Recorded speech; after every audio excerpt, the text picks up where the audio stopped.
Hey guys, welcome to Living in South Florida Does Not Suck. This is Andrew Burr from the Andrew Burr Group at the Kai's Company. We can't wait to get started. All right, ladies and gentlemen, welcome to another episode of Living in South Florida Does Not Suck. Today, my guest is Mark Elie, the cruise king of K&E Travel. Mark has been down here in South Florida for a very, very long time. You've been in Wellington for 25 years, haven't you? 33. 33, see? Yep. Long time. In Florida for 42. There you go. So he's got me beat on that. But, you know, Mark enjoys, and we're going to start out with this because this is, you know, central to Mark's life.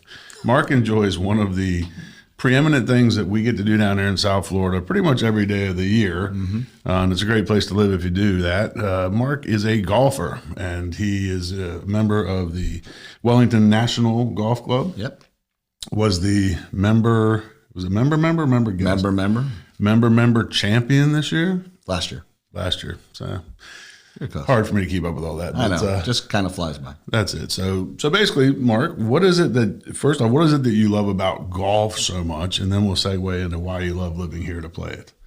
Well, for me, it gives me a chance to kind of leave everything else behind for 4 hours and just enjoy the outside and fresh air and, you know, instead of being stuck behind the desk all day and the camaraderie with the guys that we play with and ladies. So it's enjoyable. It's a great course. We have fun and it's a good group. So let me ask this, because you're a pretty competitive guy. Is the competition aspect of it, is that part of it that you enjoy, or is that just something that occurred? I think that's integral to the game. So, all right. Yeah. I mean, if I'm going to play you and we're betting a nickel, I don't care. It could be a nickel, it could be $5, whatever. It doesn't matter. As long as there's a bet on something. Yeah, no, I'm the worst kind of guy to play golf with you because I don't care. I have a set of basically yard sale clubs. I haven't changed clubs in 15 years. I get around between 100 and 110 if I played 5 days a week or if I play once every 6 months. Doesn't matter. And I just like to go out there and enjoy, the peacefulness of it. I enjoy and we have some of the most beautiful courses down here. It's like going to a nature preserve to me, and It's usually fairly idyllic, except for guys like you screaming because you messed up on a shot or something like that. Yeah, that happens. But usually screaming at ourselves, but well, that's it. So anyway, golf. How many days a week do you golf? Well, prior to hurting my back, I would play 2 to 3 days a week. 2 to 3 days a week. Yep, that's not too bad. When you're not playing golf for recreational activities, what do you do? I work. I know you work a lot. I work a lot. Yeah. So that's and one of the things that, a lot of the people that tune into this podcast, they just assume that we all sit here and just vacation all day long every day and, just sit around in flip flops and board shorts and, whatever, hang out. So everybody does have a job, which I do want to jump into because Mark's job I love, because Mark is a travel agent, owns a travel agency. But specifically, he's our cruise guy. We mentioned this on the show before. My wife, Amy, and I are, we're cruisers. We enjoy it. We're actually, I think we got, the next one, we didn't have one till New Year's yet, but. It's time to make another one. I know. Well, it's going to be a busy summer though.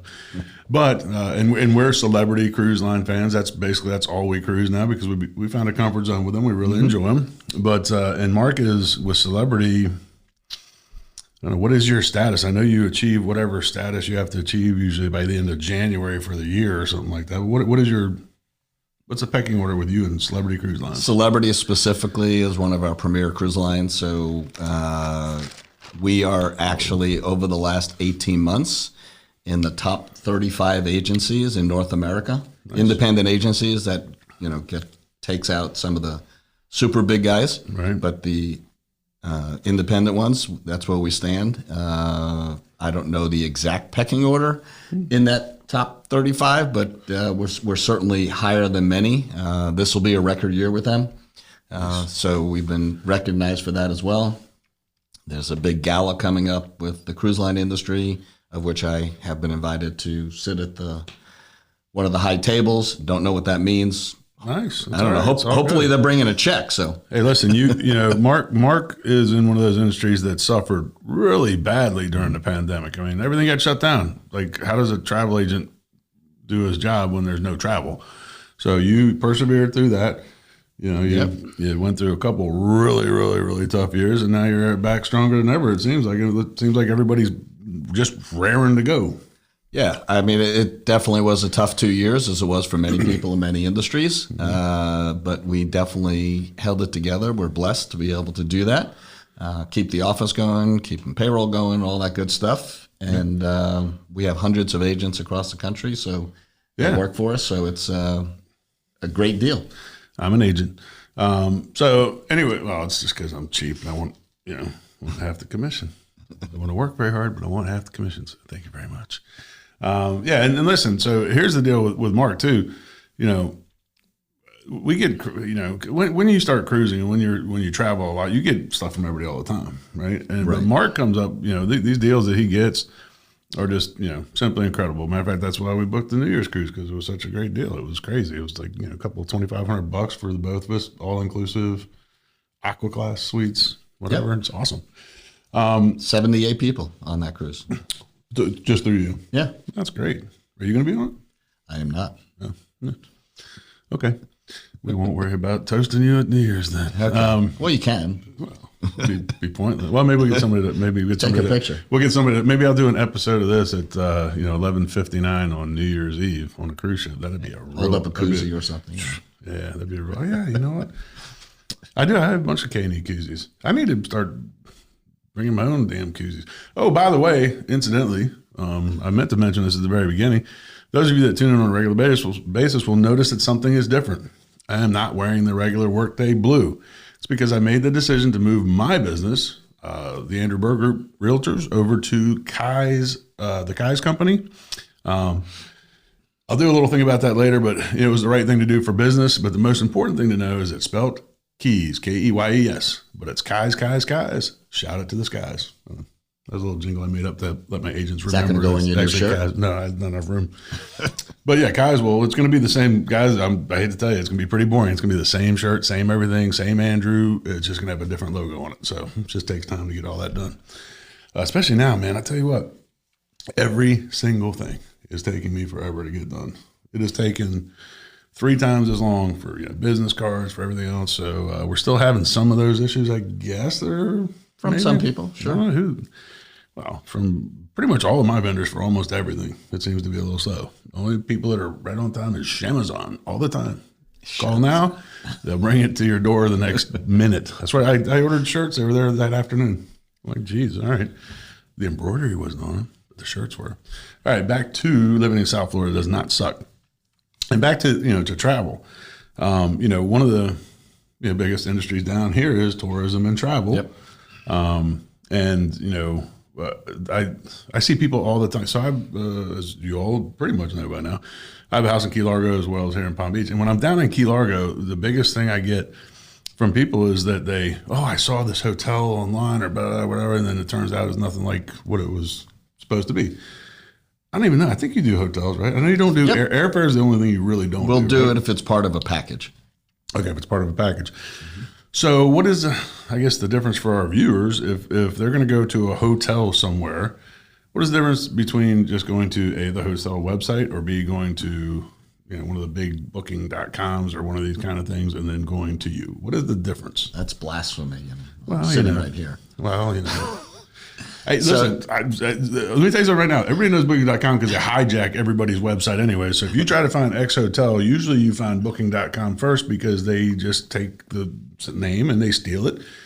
And then somewhere down here it says Booking.com. I hate the product. I think it's terrible. Companies that do that, piss me off, but they do. And, it's just one that everybody will recognize. So what makes you so much better than them? Besides the fact you're not an asshole generally.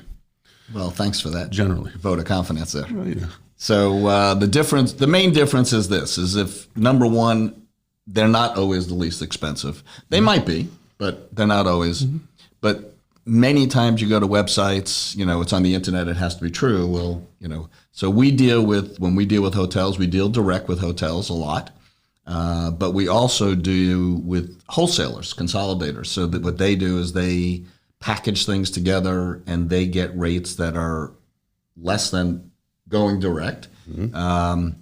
And many times they have inventory that even the direct doesn't have on their website because this other company has space blocked out. They've already They've already got whatever deal they do, and there's all different kinds, and there's all the name brands. If you're doing all inclusive, you should almost always book it through a package deal because it's less expensive many times. I mean, there's exceptions to every rule, of course, but for the most part, that's what happens. So we only deal with places that we know we have vetted or somebody has vetted, because we don't want you to go and be surprised that, the picture said this and this is what it is. And that happens more often than not. The biggest problem comes in usually in Airbnbs, where there is no real vetting. Yeah, somebody took a picture, somebody uploaded it, nobody's ever checked it out. It's hard to find different comments about those places like you can in a hotel or something. So we don't deal with anything with Airbnbs. There's too much liability and too many problems. I get that. I understand. Well, anyways, and it kind of finalized the summary on Mark's business, and you might think this is a paid promotional advertisement, but it is not because he's too cheap to give any damn money. But no, I'm just kidding. But listen, so here's what I love about working with Mark is that, if I have a problem, I just pick up the phone, and usually Hildy answers, and she's awesome. Sometimes you do. And I say, hey, here's my problem, and Hildy or you goes, no problem, we'll take care of it. And click, I hang up the phone, and then it's taken care of. And that's, particularly during the pandemic. I mean, I don't know how many times we had to rebook cruises or change. I mean, we had we rebooked the same original booking, I think five times. Yep. Before we actually got on a cruise ship. And that was a lot of work that you guys went through. That you didn't get paid. That's right. Didn't charge me a penny. So, and then you got one commission for 5 jobs. So pretty much. I appreciate you, and that's really why I want to give you a little bit more of a spotlight than I give most people on this show. Appreciate it. So, K&E Travel, check it out, and then at some point here, I'm going to get her to do a little post-production thing. It says, if you like my guest today, click this, and it'll go to his thing. Got to figure that one out, though. Anyway, back to living in South Florida doesn't suck. You've been down there for 33 years in Wellington. Right. 33 years in Wellington. So you've seen it grow up from an armadillo pasture to what it Pretty is much. today.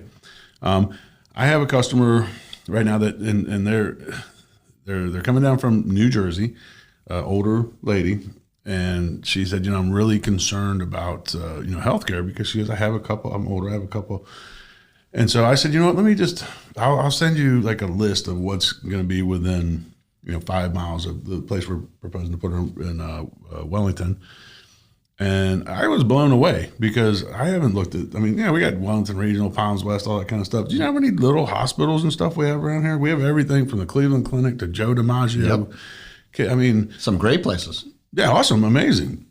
This is almost like a healthcare mecca now. Like, people are moving here now for healthcare, which I never, and I'm a realtor. You'd think I'd know that, right? But this is now like almost a healthcare destination because we have so many specialty, like Wellington Regional Hospital is one of the leading places in Florida for the robotic, the Da Vinci robot, the robotic surgery stuff, and it's crazy what we have. So, anyways, I think that's one of the things that makes us kind of special out here in the West. There's obviously you have different the epicenters, Gardens, Boca here. But I was surprised just how much we have in the way of that. So that's because there was not even a regional hospital. Wellington Regional was the first one, right? Wellington Regional was first, then Palms West. But that was shortly before the mall, wasn't it? Or was that even after the mall? No, it was. I believe it, if I remember correctly, it was shortly before the mall, or around the same time. Yeah, because where we're sitting right now, it was literally a cow pasture. Oh, I know. I remember when there was nothing there. There was nothing here. I remember there was nothing. And then on Southern, the corner of Southern, there was the bait shop. Yeah, that little shack. And that was it, right? There was nothing else there. Yeah. So it's crazy how much is grown up. But anyways, but I guess the point of the whole medical thing is, in a lot of ways, it's a good thing. And in some ways, it's a bad thing. Obviously, I pine for not the olden days. I've only been here 20 something years, or almost 30 years, or whatever it is. But I kind of liked to have alligators in the pond, and I kind of liked that more rustic. Yeah, I guess rustic, but more Floridian, like nature, natural sort of, feel that we had. But now we have that, then dining. My wife and I are going to go out to dinner on Tuesday, I think, at the Ben. the Bend downtown has two super Beautiful highly hotel. rated, Yep. highly rated restaurants. One, I don't know, I know it has Grit or Grits or something in the name. I'm not the right guy for these things, but it's something in Grit or something like that. But I look at the menu and it's just exciting. Daniel Blue, who I'm a fan of, he's also happens to be a partner with Celebrity. Yep. His place Cafe Blue down here is wonderful. And back to the cruise thing real quick, if I might, and I might because it's my show. So we went on a 11, 12 day, whatever it was, cruise, and they had a chef's table on it. And the way they do it on Celebrity is that Daniel Blue, I guess, creates the menu, writes the menus, and then the chefs on the ship do it. And as most of you might not know, I was a professional chef for 20 years before I got into this business. About 16 years ago, maybe. And a pretty good one, I might add. Worked for, Secretary of Defense Perry at the Pentagon, corporate chef with Marriott, all that good stuff. Served Mark a meal or two in my day. You did. I had one of the best dishes I've had in years, and it's still, I still remember the way it tastes, and I never remember the way exactly the way it tastes. There was a curried cauliflower soup. And I know that sounds weird, but it was just a phenomenally put together, dish. And the soup chef, because it wasn't a sous chef, it was just one of the chefs. His whole job was to make this soup, and he came out and he was very, unassuming and stuff. And I looked at him and said, man, this is amazing. So anyways, the curried cauliflower soup, all you have to do is book a cruise, pay for a chef's table, and be able to get the chef's table, and then you can have that too, maybe, if they haven't changed the menu. Right. All right, so back to living in South Florida doesn't suck. And by the way, I have the house in Key Largo. This man has been invited down there for years with his wife. And Kim, if you're listening, you need to come down this year, all right? So you let me know, and then, you can see if you can talk to this guy about it. Anyways. She can go by herself if she wants.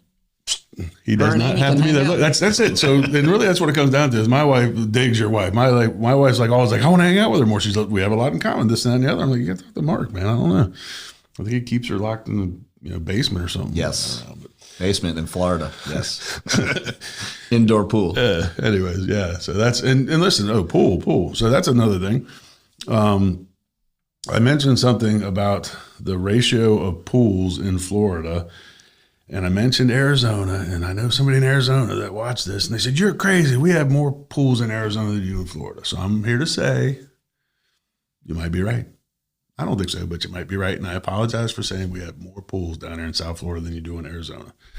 It's hotter in Arizona. It's way hotter in Arizona. And it's a dry heat, so you need a pool to re-moisturize yourself. Arizona, so I spent a good amount of time in Phoenix for business back when I was doing consulting when I was a chef. It's really weird. You open the door to get out of your car, and it's like you're opening a blast furnace, and then you step down, and literally sometimes your foot actually does kind of sink into the pavement. Yes. And it's like, wow, what is going on here? I was walking from a hotel. So I was doing stuff at the convention. They put me in a hotel that was literally Scottsdale. Phoenix. A block from the convention center, Hilton. The Hilton guy too, in case you guys are brand checking. And I walked down the middle of the street because the sidewalks they were weird, whatever. So I just walked down the middle of the street, and I stopped it for some reason and looked back, and I could see my footprints in the asphalt. And I'm like, this is just crazy, man. So we don't have that hot of heat here in South Florida. And most of the time it's not that damn hot, really. I mean, it's hot. Like there's no, you're either hot or not. I guess if you're inclined to be hot, it's hot down there. That's why they invented air conditioning. But air conditioning and pools. Absolutely. But, the average temperature, especially like this time of year, is like 87, 86, something like that. Yeah. If you get up in the morning to play golf, which you don't, you play in the afternoons, right? Saturday mornings. Okay. So you get up early. Well, whatever. We tee off about 7:45. And 7:45 most days, it's cool. Yeah. Right? You get the dew and all that, and it's pleasantly cool and whatever. And that's even during the summertime in the morning. Yep. Now by the time you start playing at 1:00 in the afternoon, and you do. I do. During the week, yeah. During the week. Yeah, then you might get a little warm, but it's a different kind of heat, different kind of warm. But yeah, so anyway, so different type of heat, different type of and pools. Listen, everybody in a warm climate has a pool, or wants a pool, I guess. So there's more pools in warm climates. Have you ever played golf in Arizona? Yes. Scottsdale. It's hot. Scottsdale, yeah. So I played a couple times, not in Scottsdale, but Scottsdale and Phoenix are like not far. Kim grew up there. Oh, really? Yeah. She moved there when she was 12 from California. Oh, wow. So I wouldn't know that. I never get to spend any time with her. You ask your wife. She probably My wife does. I'm sure my wife does. She listens better than me too. But so, anyways, yeah. So golf. So I've been looking up the golf, all over the United States in different capacities, and Europe. Actually, I've golfed over in Europe some. It's different. You can't compare in Europe. I played in the Alps, basically, which is insane. There's a golf course out there, and it is like, first off, it's the most beautiful thing in the world. You got one hole that you tee off. There's a waterfall behind you, a natural one, not man-made for TV, and it's a pretty big one. And then you're literally golfing down the side of a mountain. It's insane. And it's a par 3. The green looks like the size of a silver, and there's no bailout either. Like there's nothing. Like if you do not hit that area that the green is in, and it's pretty decent size. In reality, when you're up there, it seems really small. There's no bailout. You just go ahead and pull another ball out or drop down there because it's going straight down. Down the ravine. Outside of something that you can't compare, we have some of the absolute best golf courses down here. Public courses down here make a lot of the private courses all over. And I've played a lot of private courses around too. Look like they're okay. Private courses down here are just incredible. I mean I'm not going to say that they keep, every private course to like a tour caliber, trim all the time. Right. But it's noticeable, and putting greens, and playing golf on a putting green up north in a halfway decent club, unless the tour is coming in and they've really got somebody to come in and help out. It's okay. But some a lot of the greens down here, it's like being on a going on a pool table basically. Yep. It's really incredible. So what is your favorite?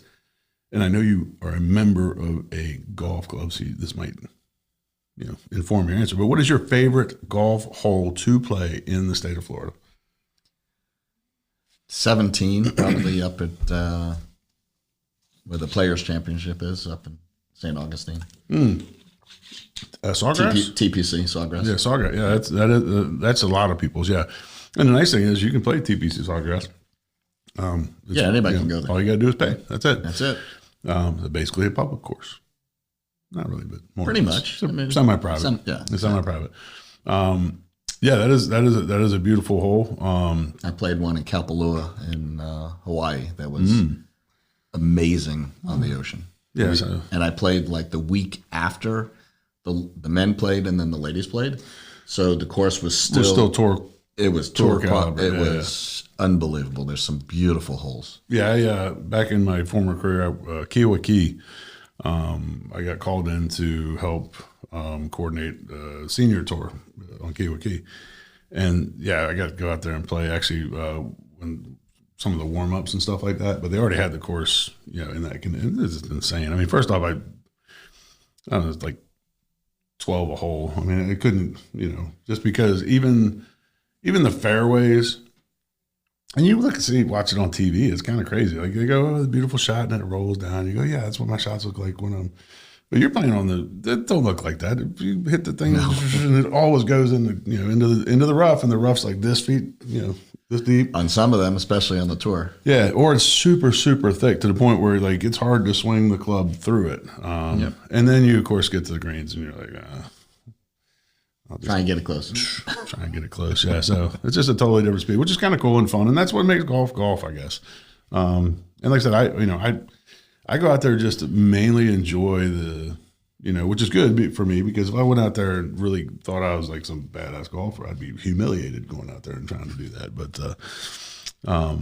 so I guess the next question about golf and in South Florida is, how many days in the past, let's just say 5 years, have you got up and said, I can't play golf today outside of like rain? Like it's too cold to play golf. It's too cold, maybe 10 days, 3 days a year. Okay, so what is your and cold for me is different than people. I was going to say, what is your up north? They're playing when it's 20 degrees. I know they play snowball up there. What is your definition of too cold? What is the too cold for golf for Marky Lake? If it is 50 or less, especially if there's any wind, maybe even if it's 60 or less because the wind makes it cold, I could play golf tomorrow. I don't need to play today. You're more big of than I am because I'm like, it's like 50 is where you got to wear gloves and hats. 50 is where I start to play. You don't feel comfortable. No, listen, 50 is where I start to question if I like want to go in the office or just work from the house, But that's 50. It's got to be 50. 60. I'm okay. I mean, I'm gonna wear layers. I put on the tech shirt underneath my, and I don't have like warm weather clothes, so that's not an option, right? I mean, cold weather clothes, that's not an option. But I'll put the tech shirt on, the long sleeve tech shirt, and then the old Columbia shirt on top of that. But yes, 60 I can deal with, and usually 60, like well, if you're out on the course and the wind's, I guess the wind chill. Yeah, I mean, you got to hold the club. It gets cold. Yeah. I don't wear double gloves. But just like you said, to block the wind. South Florida doesn't suck. Yeah, it doesn't. It doesn't. So it doesn't happen often. If you miss 10 days in the last or 20 days in the last 5 years, there's always tomorrow. Yeah, that's true. There is always tomorrow, and most of tomorrows are going to be a pretty damn good day for golf or whatever, fishing, whatever you want to do. Do you fish at all? I have not. I have in the past. But you're not an avid. I am not a fisher. No, not an avid fisherman. So I'm just curious. That's and that tends to be I notice that a lot. If people are avid fishermen, they don't really play golf much, and then vice versa, because you don't have time for it. Because if you have time, you want to do one or the other. So most golfers are golfers, most fishermen are fishermen, and the twain don't meet much. I enjoy all of it, but I just do it whenever I can. I don't have to have any one thing like golf or fishing or beach or because I get such a good mix of it. And I enjoy almost everything about down there. That's why I have a podcast called Living in South Florida Doesn't Suck, because it doesn't. I mean, if I'm on the water, it's awesome. If I'm in the water, it's awesome. If I'm on the shore and I'm casting a rod in the water, it's awesome. Sometimes it's awesome just to sit and watch the water go by. So I'm more of a water baby, but I absolutely enjoy playing golf. I enjoy the exercise of going out and getting on the course and enjoying the day. I'm not competitive about it because it's just not, I don't have the time or the want really to, practice the craft enough to be competitive. And I know I'm not competitive. So I just go out there and now I'll lie to you. I'll be like, hey, you suck. I'll kill you and whatever, just to have fun with it. But, just bring your wallet. Well, yeah, as you do. And then let's sit down at the poker table and I'll take it all back. I'll take it all right back. Not that we gamble ever in South Florida ever, because that would be illegal. Yeah. But you like the water, I know, because every time you book a cruise, it's always the sunset verandas, if you can get it.